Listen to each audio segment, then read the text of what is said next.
মুখ্যমন্ত্রীর ফুটপাত খালির নির্দেশকে মান্যতা দিতে এবার সক্রিয় স্থানীয় বাসিন্দা নিজেরাই। অভিযোগ, মালদা চাঁচলে রাজ্য সড়কের ফুটপাতে থাকা একটি ফাস্ট ফুডের দোকান হঠাৎই ভেঙে ফেলে। দোকানের সমস্ত খাবার রাস্তায় ফেলে নষ্টও করেন বলে অভিযোগ দোকান মালিক সহ স্থানীয় বাসিন্দাদের। সেই ভিডিও ভাইরালও হয়েছে সমাজ মাধ্যমে।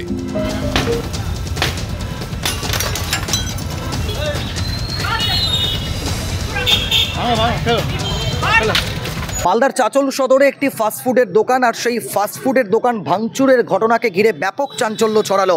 আজ ঠিক বিকেলে এই যে চাঁচল আশাপুর রাজ্য সড়ক, সেই রাজ্য সড়কের ধারে একটি ফুটপাতে এই ফাস্টফুডের দোকানটি করা হয় এবং যে দোকানটি ছিল একটি বাড়ির পিছনে, অর্থাৎ বাড়ির সামনে দিকে সেই দোকানটি করা হয় এবং সেই দোকানটিকে ভাঙচুর চালায় বলে অভিযোগ এই বাড়ির যে পরিবারের যে লোকজন তারা।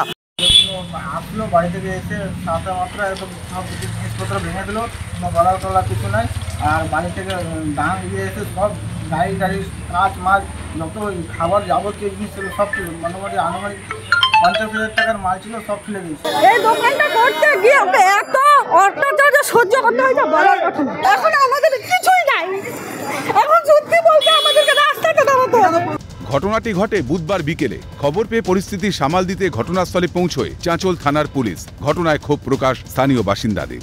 না, এটা ঠিক নয়, ওকে বলতো বা তুলে দিত বা পুলিশ আসতো। পুলিশ তো এমনি ফুটপাত খালি করছে, এমনি পুলিশ ফুটপাত খালি করে দিত। এইভাবে অন্যায় করে এত নষ্ট করাটা ঠিক করেনি। বলবো যেহেতু ওর বাড়ির সামনে যেহেতু দোকান, ওনার প্রাইভেট প্রপার্টিতে তো সে বসেনি, সে বসেছে সরকারি প্রপার্টিতে, তো আইন হাতে নেওয়াটা মোটেও ওনাদের ঠিক হয়নি।